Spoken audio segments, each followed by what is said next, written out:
ಎಲ್ಲರಿಗೂ ನಮಸ್ಕಾರ, ಎಲ್ಲರಿಗೂ ಶುಭೋದಯ. ಇವತ್ತಿನ ದಿನ ಏನಂದರೆ ಹೋಳಿ ಹಬ್ಬ. ಸೊ ನಾವು ಹೇಗೆ ಇಲ್ಲಿ ಬೆಂಗಳೂರಲ್ಲಿ ಹೋಳಿ ಸೆಲೆಬ್ರೇಟ್ ಮಾಡ್ತೀವಿ ಅನ್ನೋದನ್ನ ಇವತ್ತಿನ ಲಾಗಲ್ಲಿ ತೋರಿಸ್ತೀನಿ. ಹಾಗೆ ನಾವು ಮತ್ತು ನನ್ನ ಕಸಿನ್ ಊರಿಗೂ ಕೂಡ ಹೋಗಬೇಕು, ಅಲ್ಲಿ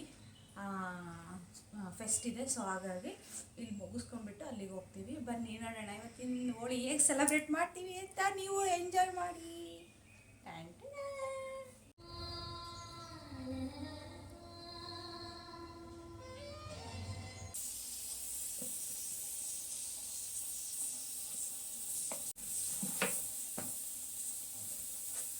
ಹೋಳಿ ದಿನ ಕಲರ್ಫುಲ್ಲಾಗಿ ಇರಲಿ ಅಂತ ನಾವು ಕಲರ್ ಆಗಿರುವಂತಹ ಕಲರ್ ಅಲ್ಲ ಗಾಯ್ಸ್, ರೆಡ್ ಕಲರ್ ಆಗಿರುವಂಥ ವಾಟರ್ ಮೆಲನ್ನ ತಿಂತಿದ್ದೀವಿ ಬ್ರೇಕ್ಫಾಸ್ಟ್ ಜೊತೆಗೆ. ಇದು ಕೂಡ ನಮಗೆ ಹಾಗೆ ಮತ್ತೆ ಮಧ್ಯಾಹ್ನ ಲೇಟ್ ಆಗುತ್ತೆ ಅಂತ ಹೇಮಂತ್ ಅವರು ಇವತ್ತು ರೈಸ್ಗೆ ಕೂಡ ಇಟ್ಬಿಟ್ಟಾರೆ. ಇವತ್ತು ಅವರೇ ಮಾಡ್ತಾ ಇರೋದು. ನಾವು ಹೋಳಿ ಸೆಲೆಬ್ರೇಷನ್ನಿಗೆ ಯೂಸ್ ಮಾಡಿರೋಂಥ ಕಲರ್ಸಿನ ಏನಂತಾರೆ ಸೇಫ್ಟಿ, ಇದು 5 ಶೇಡ್ಸ್ ಇದೆ. Non toxic, skin friendly, then gel colours. ಇದು ಕಲರ್ ಅಲ್ಲ, gel. Okay, and easily washable, export quality. ಚೆನ್ನಾಗಿದೆ ಅನಿಸುತ್ತೆ. ಟ್ರೈ ಮಾಡಿದ್ಮೇಲೆ ನೋಡಬೇಕು ಏನಾದರೂ ಎಫೆಕ್ಟ್ ಇದೆಯೋ ಇಲ್ಲ ಅಂತ. ನಾನ್ ಟಾಕ್ಸಿಕ್ ಅಂತ ಕೊಟ್ಟಿದ್ದಾರೆ. Let's see what happens. Appu ಏನಪ್ಪ ನೀನು ಏನೋ ಮೊಬೈಲ್ ಕೊಡು. ಮೊಬೈಲ್ ಹ್ಯಾಪಿ ಹೋಳಿ ಸಖಿ ಹೇಳು. ಸಖಿ ಹ್ಯಾಪಿ ಹೋಳಿ.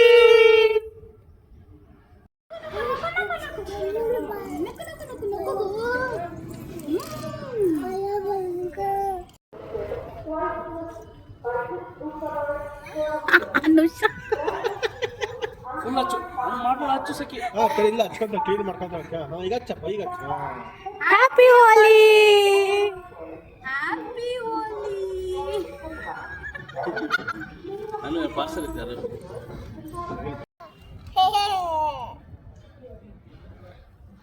ನಂಗೆ ಸಖಿ ನಂಗೆ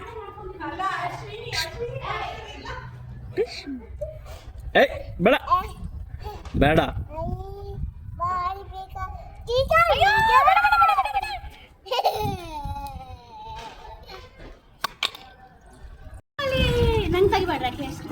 ಹ್ಯಾಪಿ ಹೋಳಿ ಅನ್ನಿ ಸಾಕು. ಜೋರಾಗಿ ಹೇಳು.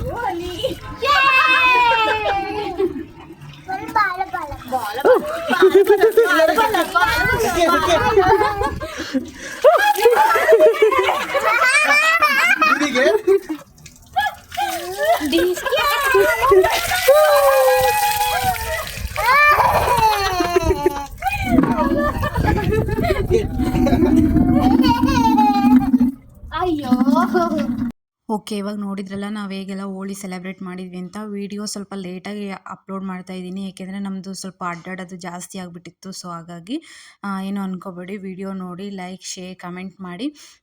ಎಲ್ಲ ನಾವು ಮುಗಿಸ್ಬಿಟ್ಟು ಹೋಗೋದ್ರೊಳಗೆ ಟೈಮ್ ಆಗಿಬಿಟ್ಟು ನಾವು ಬಸ್ ಕೂಡ ಮಿಸ್ ಮಾಡ್ಕೊಂಡು ನೆಕ್ಸ್ಟ್ ಬಸ್ಸಿಗೆ ಹೋದ್ವಿ.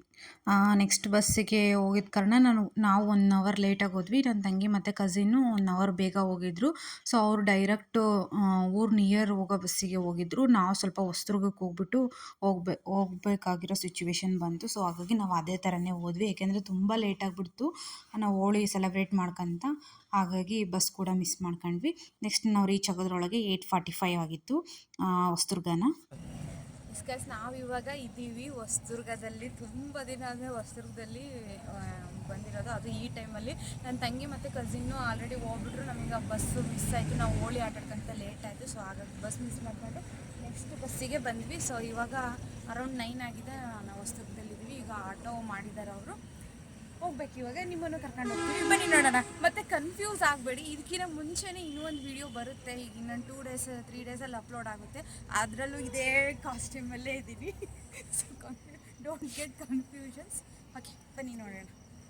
ಲೇಟ್ ಆಗಿದ್ದ ಕಾರಣ ಅಲ್ಲೇ ಆಟೋ ಬುಕ್ ಮಾಡಿದ್ರು ಅವರು. ಸೊ ಹಾಗಾಗಿ ನಾವು ಆಟೋಗೆ ವೆಯ್ಟ್ ಮಾಡ್ತಾ ಇದ್ವಿ. ಆಟೋ ಕೂಡ ಬಂತು, ನಾವು ಹೋಗ್ತಾ ಇದ್ದೀವಿ ಇವಾಗ.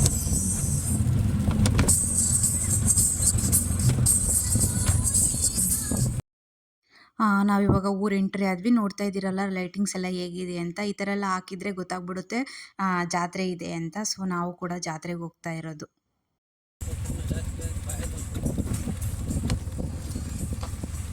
ಈ ಊರಿಗೆ ಹೋಗ್ಬೇಕಪ್ಪ ಅಂದರೆ ನಾವು ಈ ಟೈಮಲ್ಲಿ ಹೋದ್ರೆ ಅಷ್ಟೇ ಅಲ್ಲ, ಇನ್ನು ಯಾವ ಟೈಮಲ್ಲಿ ಹೋದ್ರೂ ನಮಗೆ ಬಸ್ಸು ಕರೆಕ್ಟಾಗಿಲ್ಲ. ಯಾಕೆಂದರೆ ರೋಡ್ ಕೂಡ ಸರಿ ಇಲ್ಲ, ಹಾಗಾಗಿ ಬಸ್ಸಿನ ಪ್ರಾಬ್ಲಮ್ ಇದೆ. ನೈಟ್ ಬಂದು ಫುಲ್ ಟಯರ್ಡ್ ಆಗಿಬಿಟ್ಟಿತ್ತು. ಸೊ ಹಾಗಾಗಿ ನಾವು ಊಟ ಮಾಡಿಬಿಟ್ಟು ಬೇಗನೆ ಮಲಗಿಬಿಟ್ವಿ. ಮಾರ್ನಿಂಗ್ ಎದ್ಬಿಟ್ಟು ಮನೆಯಲ್ಲೆಲ್ಲ ಕೆಲಸ ಮುಗಿಸ್ಕೊಂಡು ಊಟ ಎಲ್ಲ ಮಾಡ್ಕೊಂಡು ಇವಾಗ ದೇವಸ್ಥಾನಕ್ಕೆ ಹೋಗ್ತಾ ಇದ್ದೀವಿ.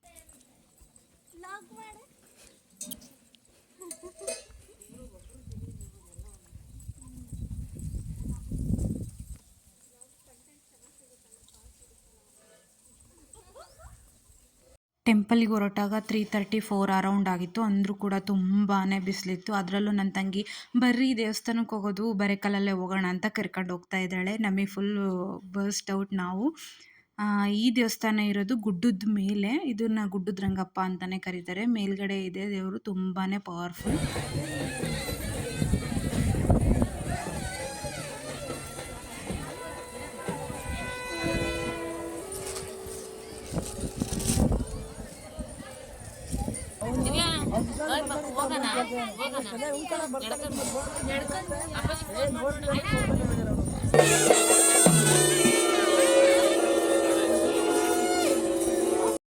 ಇದೇನು ಅಂತ ನೋಡ್ತಾ ಇದ್ದೀರಾ, ಇಲ್ಲಿ 101 ಎಡೆ ಹಾಕಿದ್ದಾರೆ. ಇವರೆಲ್ಲ ದಾಸಪ್ಪರು ಅಂತ. ಸೊ ಅವರು ಅದನ್ನು ಪ್ರದಕ್ಷಿಣೆ ಹಾಕ್ತಾರೆ.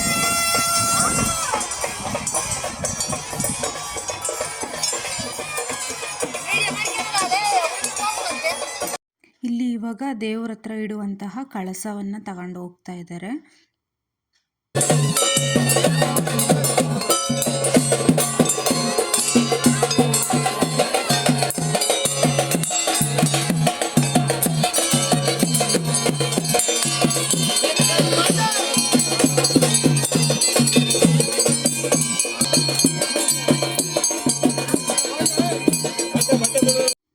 ಇದೇನು ಇಲ್ಲಿ ಕೊಡ್ತಾ ಇದ್ದಾರೆ ಅಂದರೆ, ಅಲ್ಲಿ 101 ಎಡೆ ಹಾಕಿದ್ರಲ್ಲ ಅದನ್ನೆಲ್ಲ ಜನಗಳಿಗೆ ಹಂಚುತ್ತಾ ಇದ್ದಾರೆ. ಅದನ್ನ ಇಸ್ಕೊಳ್ಳೋದಕ್ಕೆ ಜನ ಎಷ್ಟು ಪರದಾಡ್ತಿದ್ದಾರೆ.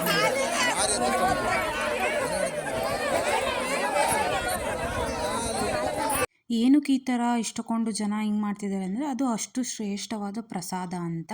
ಸೊ ಹಾಗಾಗಿ ಜನಗಳು ವೆಯ್ಟ್ ಮಾಡ್ತಾರೆ. ಅಲ್ಲಿ ನೀರು ಕಾಣಿಸ್ತಾ ಇದೆಯಲ್ಲ, ಅದು ವಾಣಿ ವಿಲಾಸ ಸಾಗರದ್ದು ಅವ್ರ ಊರಿದೆಯಲ್ಲ ಆ ಕಡೆ ಭಾಗ ಅದು ಕಾಣಿಸ್ತಾ ಇರೋದು ನೀರು.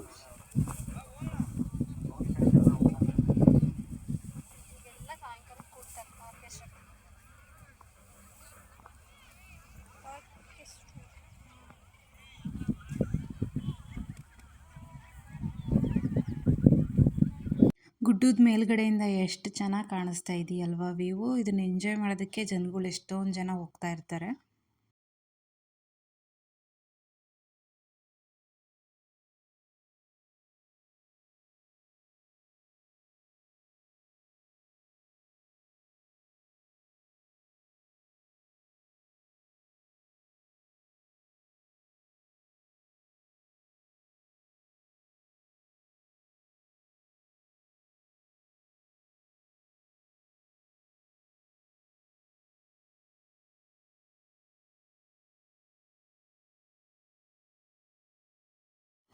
ಓಕೆ, ದರ್ಶನ ಎಲ್ಲ ಮುಗಿಸ್ಕೊಂಡು ಕೆಳಗಡೆ ಬರೋದ್ರೊಳಗೆ ಆಲ್ಮೋಸ್ಟ್ 5:30 ಏನೋ ಆಗಿತ್ತು. ಅಷ್ಟು ಜನ ಇದ್ದರು. ಇಲ್ಲಿ ತುಂಬಾ ನೀಟಾಗೆ ನಡ್ಕೋಬೇಕು. ಅಂದರೆ ಅಷ್ಟು ತುಂಬ ಚೆನ್ನಾಗಿ ಅಚ್ಚುಕಟ್ಟಾಗಿ ದೇವರಿಗೆ ಪ್ರಸಾದ ಎಲ್ಲ ಮಾಡ್ತಾರೆ ಅಲ್ಲಿ. ಏನಪ್ಪ ಅಂದರೆ ಅಲ್ಲಿ ಎಲ್ಲ ಇಡೀ ಊರಿಗೆಲ್ಲ ಸುತ್ತಮುತ್ತಲ ಹಳ್ಳಿ ಜನಗಳಿಗೆಲ್ಲ ಊಟಕ್ಕೆ ಹಾಕ್ತಾರೆ. ಆ ಥರ ಫೆಸಿಲಿಟೀಸ್ ಇದೆ. ಒಂದಿನ ನಾನ್ ವೆಜ್ ಇದೆ, ಒಂದಿನ ವೆಜ್ ಇದೆ. ತುಂಬ ಜನ ನಡ್ಕೊಳ್ತಾರೆ. ಅಕ್ಕಪಕ್ಕ ಹಳ್ಳಿಯವರೆಲ್ಲ ಬಂದು ಊಟ ಮಾಡ್ಕೊಂಡು ಹೋಗ್ತಾರೆ. ನಾವು ನೆಕ್ಸ್ಟ್ ಇವಾಗ ಮನೆಗೆ ಹೋಗ್ಬಿಟ್ಟು ಸ್ವಲ್ಪ ರೆಸ್ಟ್ ಮಾಡ್ತೀವಿ. ಅಷ್ಟರೊಳಗೆ ನಮ್ಮಮ್ಮ ಮತ್ತು ತಾತ, ನನ್ನ ತಮ್ಮ ಬರ್ತಾರೆ. ಅವರು ಎಲ್ಲರೂ ಸೇರಿ ಮತ್ತೆ ಇಲ್ಲಿ ನೋಡಿ ಮಕ್ಕಳೆಲ್ಲ ಎಷ್ಟು ಚೆನ್ನಾಗಿ ಎಲ್ಲ ತಗೊಂಡು ಹೋಗ್ತಾ ಇದ್ದಾರೆ. ನೋಡೋಕ್ಕೆ ಒಂಥರ ಖುಷಿ ಅನಿಸ್ತಾ ಇರುತ್ತೆ ಇವನ್ನೆಲ್ಲ ಸಂಪ್ರದಾಯಗಳನ್ನ. ಚಿಕ್ಕ ಚಿಕ್ಕ ಮಕ್ಳುಗಳಿಗೆ ಕೈಲೆಲ್ಲ ಇವನ್ನೆಲ್ಲ ಕೊಟ್ಟಿದ್ದಾರೆ. ಇವರೆಲ್ಲ ಪೂಜಾರಿ ಮನೆತನದವ್ರು ಅಂತಾರಲ್ಲ ಇವರೆಲ್ಲ. ಸೊ ಅವರೆಲ್ಲ ತಗೊಂಡು ಹೋಗ್ತಾ ಇರ್ತಾರೆ ಅವನ್ನೆಲ್ಲ. ಇದನ್ನ ಗುಡ್ಡದ ಮೇಲ್ಗಡೆಯಿಂದ ಮತ್ತೆ ಕೆಳಗೆ ತಗೊಂಡು ಬರಬೇಕು ಪೂಜೆ ಸಾಮಾನುಗಳನ್ನೆಲ್ಲ. ಈ ದೇವರು ಕೆಳಗಡೆ ಕೂಡ ಇದೆ.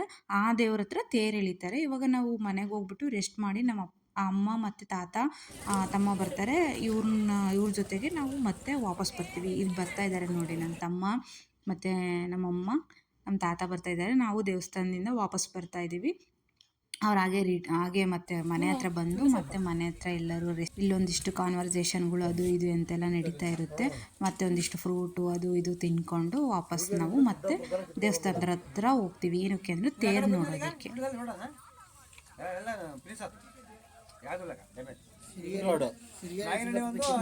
ಓಕೆ, ಆವಾಗಲೇ ಹೇಳಿದ್ನಲ್ಲ ಹಾಗೆ. ಇವಾಗ ನಾವು ತೇರು ನೋಡಿ ಮತ್ತೆ ಕೆಳಗಡೆ ದೇವಸ್ಥಾನಗಳಿಗೆಲ್ಲ ಪೂಜೆ ಮಾಡಿಸ್ಕೊಂಡು ಮತ್ತೆ ಪ್ರಸಾದ ಕೂಡ ತಿನ್ಕೊಂಡು ಹೋಗೋಣ ಅಂತ ಬಂದಿರ್ತೀವಿ.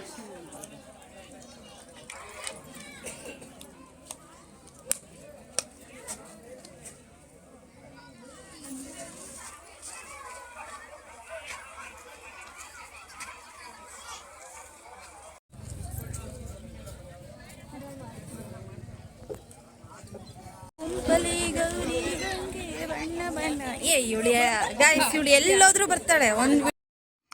ನೋಡಿದ್ರಲ್ಲ, ನನ್ನ ತಂಗಿ ಎಷ್ಟು ತರಲೆ ಮಾಡ್ತಿರ್ತಾಳೆ ವೀಡಿಯೋಸ್ ಮಾಡಬೇಕಾದ್ರೆ. ತುಂಬ ಡಿಸ್ಟರ್ಬ್ ಮಾಡ್ತಾ ಇರ್ತಾಳೆ, ಆದರೂ ಏನೋ ಒಂಥರ ಚೆನ್ನಾಗಿ ಅವಳು. ನಾವಿಲ್ಲೆಲ್ಲ ಜಾತ್ರೆಗಿದ್ರೆ ನೋಡಿಕೊಂಡು ಪ್ರಸಾದ ತಿನ್ನೋಣ ಅಂತ ಪ್ರಸಾದದ ಹತ್ರ ಹೋಗ್ತಾ ಇದ್ದೀವಿ.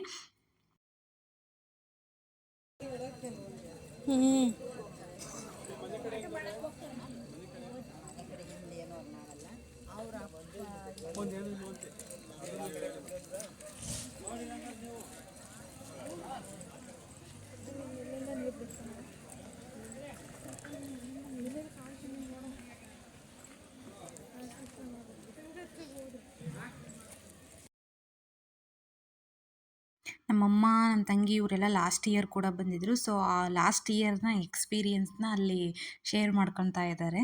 ನಾನು ಹಾಗಾಗಿ ಮ್ಯೂಟ್ ಮಾಡಿಬಿಟ್ಟಿದ್ದೀನಿ ಅದನ್ನು.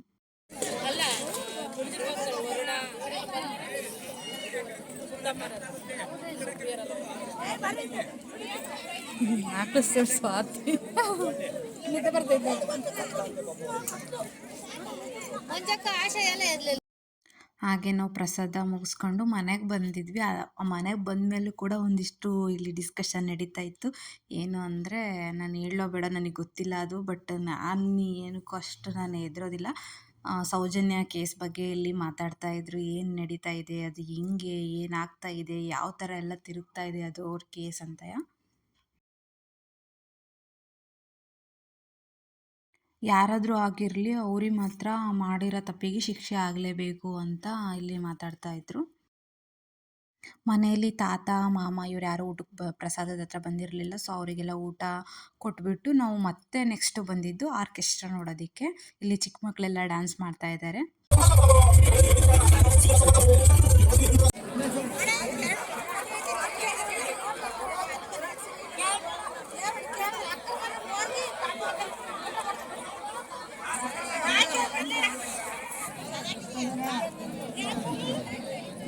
ಸುದೀಪ್ ಬಂದು ಎಷ್ಟೊಂದು ಇದನ್ನ ಹಾಕ್ಸಿದ್ದಾರೆ.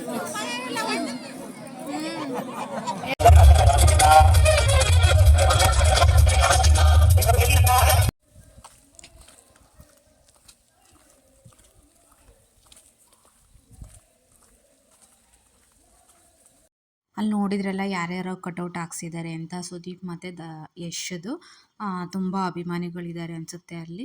ಸೊ ಹಾಗಾಗಿ ಅವರೆಲ್ಲ ಕಟೌಟ್ ಹಾಕ್ಸಿದ್ರು. ಆರ್ಕೆಸ್ಟ್ರಾ ಅಂತ ಹೇಳ್ಕೊಳ್ಳೋ ಹಂಗೇನಿರಲಿಲ್ಲ. ಓಕೆ ಓಕೆ ಅನ್ನೋ ಥರ ಇತ್ತು. ಸೊ ನಮಗೆ ಬರ್ತಾ ಬರ್ತಾ ಬೋರ್ ಕೂಡ ಆಗ್ಬಿಡ್ತು. ಸೊ ನಾವು ಹಾಗಾಗಿ ಎದ್ದು ಬಂದುಬಿಟ್ವಿ. ನಮ್ಮಮ್ಮ ಮತ್ತು ನಮ್ಮ ಅತ್ತೆ, ಆದರೆ ನಾವು ಆಂಟಿ ಅಂತ ಕರಿತೀವಿ, ಅವ್ರು ಮಾತ್ರ ಅಲ್ಲಿ ಕೂತ್ಕೊಂಡೇ ಇದ್ದರು. ನಾವು ಮಾತ್ರ ಬೋರ್ ಆಯಿತು ಅಂತ ಎದ್ದು ಬಂದುಬಿಟ್ವಿ. ಸೊ ಇದಾಗಿತ್ತು ಈ ಹೋಳಿ ಮತ್ತು ಊರ ಹಬ್ಬದ ಸೆಲೆಬ್ರೇಷನಿನ ಲಾಗ್. ಯಾರೆಲ್ಲ ಲಾಗ್ ನೋಡ್ತಾ ಇರ್ತೀರಾ, ಪ್ಲೀಸ್ ದಯವಿಟ್ಟು ಸಬ್ಸ್ಕ್ರೈಬ್ ಮಾಡಿಕೊಂಡು ವೀಡಿಯೋಸ್ನ ನೋಡಿ, ಲೈಕ್, ಶೇರ್, ಕಮೆಂಟ್ ಮಾಡಿ. ಸಿಗ್ತೀನಿ ನೆಕ್ಸ್ಟ್ ಲಾಗಲ್ಲಿ. Until then keep watching. Bye. Lots of love.